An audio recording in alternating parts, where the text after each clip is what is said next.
these cool videos? One of them shows you can actually hear it. Oh, sweet. Yes. That's what I wanted to hear. That would just suck. Makes me feel My weird. brother had a issue with it. It makes me feel weird. He just laid in bed all week. See? I came in from, And he broke it.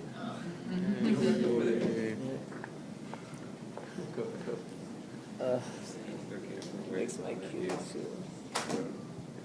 Yeah, you can notice it.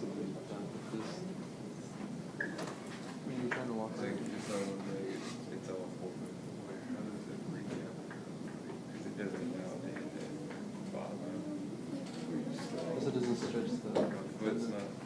Because it wants to pull out like this. It wants to pull out like so that. effectively what but when they'll you do with step- these, this requires surgical intervention if you ever rupture a tendon, something, especially one this big. They'll go in and they'll stitch it back together, and they'll put you in a cast for 3 months, and you'll be non-weight bearing. On crutches in a cast. There's a lot of questions about how beneficial that is. Obviously, I don't want to put this surgical repair on stretch, especially too soon, because then you're going to stretch the repair itself, and it may not hold. But again, we want to have motion to some regard, so there is some research out there where people encourage early, at least plantar flexion with limited loads, and that seems to increase compliance as well as the strength and recovery time. My athlete was incredibly non-compliant, and he actually smashed out the base of his cast so that he could walk, he could plantar flex. He couldn't dorsiflex, but he could plantar flex. And so within 2 weeks after surgery, he was doing that every day, a little bit with crutches, and then he got off them very quickly. And he recovered well.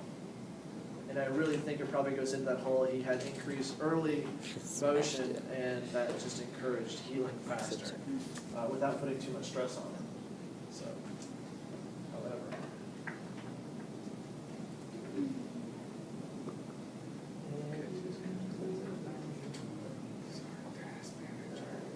I'll get into that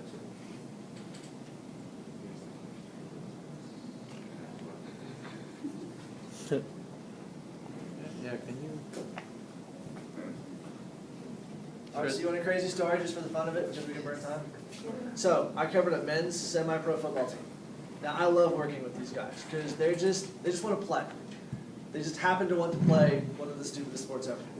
And I only say that because these guys are working class, very injury prone in that sport, and they don't really get time off for football injuries. You know, so if you're getting paid $1 million to play, that's one thing. If that's paying your way through college, no complaints, right? It's okay. You get done with that life and you're off in the working world. So this guy is a working class guy. He's 41. He hasn't played in 10 years. We call him the lumberjack. He's a former Tennessee State bodybuilding champion. He's huge. So he gets out there. It's the first day of pads. And the coaches are just running drills to let them kind of get the hit out of their system because they've been going 2 weeks worth of drills and so forth. And so this is the first day in. They're doing 2 guys standing next to each other. They get, the whistle goes. They sprint apart. They come in full speed and hit. So first time up, this guy, he's a little taller than me, huge guy. He drops his head and spears him. If you know anything about football, that's a great way to kill yourself. At the very least, it's a great way to become a quadriplegic. Neither one of those things is a good thing right there. So he drops his head, nails him, and then he drops to the ground. So I mean, I'm there watching. I come up, and you're doing evals, and so you see the technique. It's spearing. You know you're looking at head, neck, or spine. I mean, you're going, okay, so you're doing full eval, talking to him. How you doing? He's dazed. We get him up after we do a thorough neuro screen, making sure he didn't crack his neck.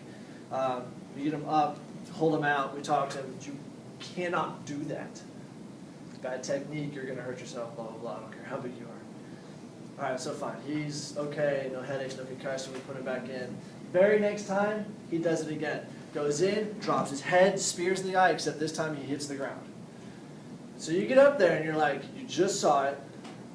You immediately go into neuroscreen, do I need to call ambulance, you're talking to him,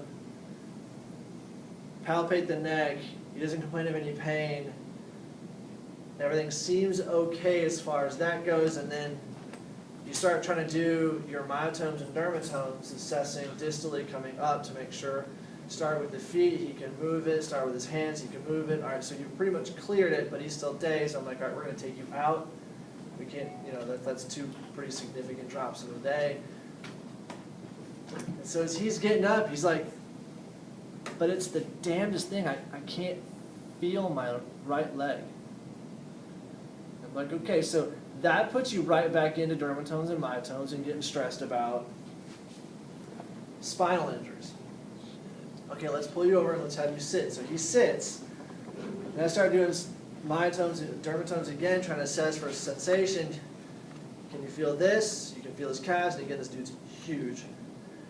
So calves are very cut, you can feel it, you're palpating down, going towards towards S1 as I'm going through into the Achilles. And all of a sudden I put my hand on left foot, and you can feel the Achilles tendon all the way down. You compare bilateral, squish. Like, wait. Now hold on a second. So you can feel this, and you can feel his left Achilles tendon cord. And he's like, yes. I'm like, all right. And you can, but you can't feel this, and then you come back and squish. There's no Achilles there. What? So I'm sitting here doing a neuro eval because he just speared a guy for a second time in a row, and he ruptures Achilles tendon in that injury, in that play. But the dude is so big and so strong that he's got the strength in his flexor hallucis, his posterior tib, to walk off the field. So there's no deficit in terms of just normal get. He couldn't push off because he has no Achilles. His calf is not attached to his leg. So I'm like, dude, I think you've ruptured your Achilles tendon. This is a problem. We need to get you in my orthopedic. We get him in. We would have had surgery the next day. He cancels it that night, thinking that the pain wasn't very bad. Oh, I'll be fine. The next morning he wakes up and it's crazy swollen and he's crazy in pain and he can't function work and it takes 3 days to get him back into a surgery. And then post-surgery he smashes out the base of his cast and you've heard the rest of the story. So, they don't always come across as you might expect. Alright, so this is Thompson's test. There's no motion. Left side where the torn Achilles tendon is. And squeezing the calf. Squeeze the calf. It should pull on the Achilles. It should move the foot. Test for Achilles tendon. Cool. You squeeze the calf that has a ruptured Achilles, no foot movement. Pretty straightforward test. Thompson. And this one goes into 11. All right. No, go with it. Okay, we'll ignore that one. If the rotor system works, we'll do it again. All right, perineal tendon subluxation dislocation. So perineal tendons, which are which? I'm talking about behind the the lateral malleolus. Which two tendons go back there? Peroneus brevis. Brevis and longus. Good. Where's tertius go? From the anterior compartment over the front, right? Okay, so different area. So peroneus brevis and longus hook around behind. You have your inferior and your superior perineal retinaculums, which hold those in place. Now you have a sudden dorsiflexion where those get fired, and you can have them kind of pop up and either tear the retinaculum or at least sublux over the bone. It can stretch the retinaculum where there's too much give, or it can full on just sublux, and those tendons now run that way instead of down and around. Painful, ineffective. Typically requires some kind of recovery. J-pad plus tape, so you can put a pad that helps put pressure to hold them in place, and then tape that in place to help kind of encourage them to stay put. There's going to be some recovery time with that. Retrocalcaneal bursitis. There's this happy little bursitis pad both on the base of the heel as well as just between the Achilles tendon and the insertion here in the calcaneus, so the tendon doesn't get frayed as you move. You can get bursitis back in there. What did bursa do? Reduce friction. Reduce friction. So it's secreting like motor fluid, motor oil. Sit there and lubricate so that it can move. So you irritate that and you'll have pain.